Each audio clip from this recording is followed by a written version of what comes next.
Bismillahirrahmanirrahim. Assalamualaikum warahmatullahi wabarakatuh. Kembali kita akan melanjutkan perkuliahan kita Falsafah Kalam dengan tema kekayaan dalam Islam. Nah, ada apa dengan tema ini dan kenapa harus kita bahas? Ini sangat penting supaya kita menjadi orang yang mengetahui. Mari kita lihat. Sebenarnya kekayaan dalam Islam itu adalah konsep harta dan kekayaan. Semua yang ada di langit dan yang ada di bumi merupakan kekuasaan Allah Subhanahu wa ta'ala. Kekayaan kita, semua yang kita miliki, itu semuanya adalah kekuasaan Allah Subhanahu wa ta'ala. Boleh kalian lihat nanti di dalam Quran Surah Al-Anbiya ayat 16. Konsep harta dan kekayaan, ternyata Allah tidak main-main terhadap kekayaan yang kita miliki. Ternyata ada konsep yang Allah berikan kepada kita. Ada 5 konsep. Yang pertama adalah harta itu sendiri, ya. Harta itu berasal dari Allah. Kenapa? Karena itu mutlak kekuasaan Allah Subhanahu wa ta'ala, ya. Harta itu Allah mau berikan kepada siapa, itu terserah Allah. Kenapa? Mutlak Allah yang memiliki harta tersebut. Wajar karena Allah maha kaya. Yang kedua adalah harta itu untuk manusia. Jadi manusia di sini kalaupun memiliki harta hanya memanfaatkannya, ya. Secara konsep harta itu sendiri. Konsep yang kedua adalah perolehan harta kekayaan. Sebenarnya harta yang kita miliki itu perolehannya dari mana? Asalnya dari mana? Mari kita lihat. Harta yang kita miliki diperoleh, yang pertama adalah dari usaha kerja keras, ya. Tanpa ada usaha kerja keras, tidak akan mungkin, tidak akan ada harta itu bisa kita kumpulkan dan bisa kita miliki. Yang kedua adalah ikhtiar, ya, berusaha terus, dibarengi dengan doa, dibarengi dengan sholat. Sholat apa? Sholat duha, minta rezeki. Nah, yang ketiga tawakal. Tawakal ini setelah adanya usaha dan doa, maka hasilnya apapun harta itu, seberapapun harta itu, harus bertawakal kita, serahkan semua kepada Allah. Selanjutnya adalah sedekah. Nah, harta itu bisa datang juga dari sedekah. Maka ini ajaran dari Allah. Maka tidak akan pernah ada yang miskin, tidak akan pernah ada yang melarat ketika orang bersedekah. Allah sudah jamin, ya, tidak akan ada sekecil apapun itu kebaikan yang kita lakukan, maka Allah akan balas dengan kebaikan yang sama. Jadi kita tidak usah khawatir untuk bersedekah. Tidak bisa banyak, sedikit. Tidak bisa sedikit, ya banyak. Artinya sesuaikan dengan kemampuanmu, ya.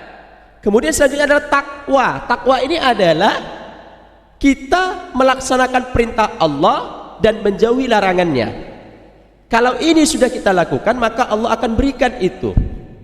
Salah satunya harta. Kenapa? Karena orang bertakwa ini ada ganjarannya. Allah akan memberikan bonus.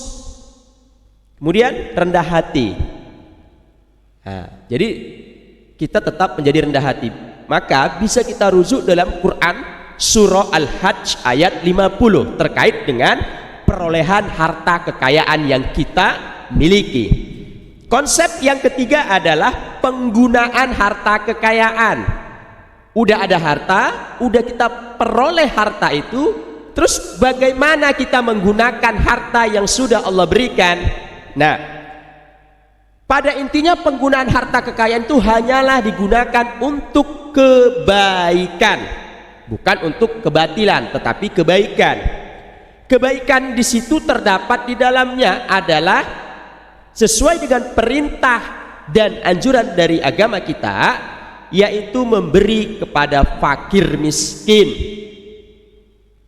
kemudian anak yatim, dan demi kemaslahatan umat.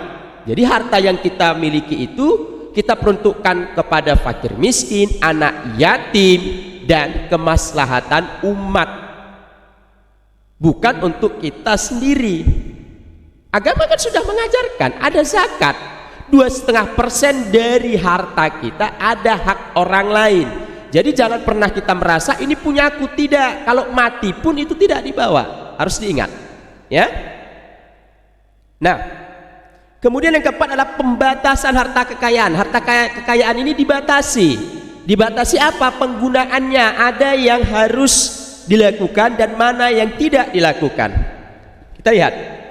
Jadi pembatasan harta kekayaan tersebut, yang pertama tidak berfoya-foya.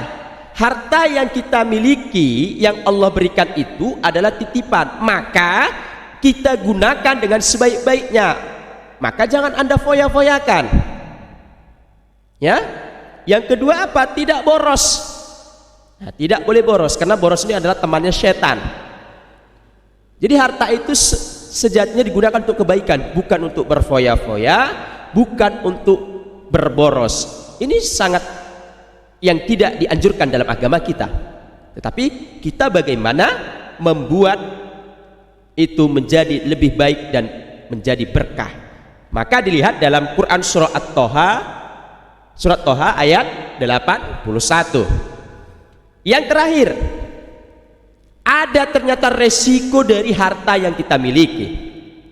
Ada konsekuensi dari harta yang kita miliki. Apa? Konsekuensinya adalah bisa jadi lupa. Nah, lupa ini kita tidak sadar, tidak ingat bahwasanya ada kewajiban tapi tidak kita laksanakan. Jangan kebanyakan harta, lupa kita sehingga kita tidak beribadah, padahal tadi perolehan harta kekayaan ada dalamnya dengan beribadah. Nah, kita jangan sampai lupa gara-gara banyak harta ternyata tidak beribadah.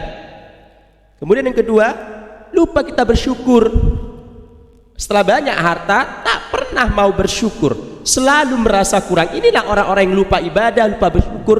Maka dengan harta yang dimilikinya saat ini tidak akan pernah cukup dan selalu merasa kurang. Yang kedua, apa konsekuensinya?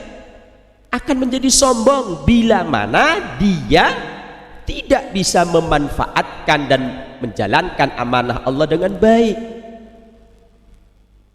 Sombong dia, baru punya sedikit sudah sombong. Dari mana datangnya sebenarnya harta itu kalau tidak bukan dari Allah? Maka kita tidak boleh sombong, ya. Dan yang terakhir adalah merendahkan orang lain. Gampang sekali kita terkadang merendahkan orang lain. Apakah terlalu hina mereka di mata kita? Padahal ini tidak boleh. Kalau itu terjadi, maka dengan mudah Allah akan mencabut seketika.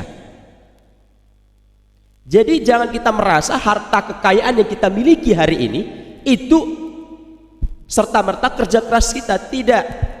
Kalau Allah tidak ridha dan tidak mau memberikannya, maka Allah tidak akan memberikannya.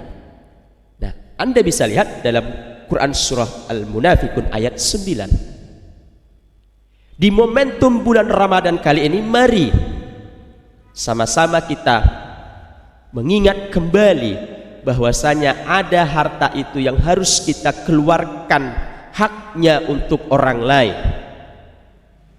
Maka apabila kita nantinya Allah anugerahkan, Allah berikan kepada kita harta, kelebihan harta, maka kita harus gunakan di jalan Allah Subhanahu wa taala. Supaya apa? Harta yang Allah titipkan kepada kita menjadi berkah dan dapat memberikan keselamatan serta memberikan rasa keimanan kita kepada Allah Subhanahu wa taala, sehingga kita menjadi seorang hamba yang abdan syakura, hamba yang bersyukur, dan kita terus menerus untuk memperbaiki diri agar Allah berikan itu kepada kita.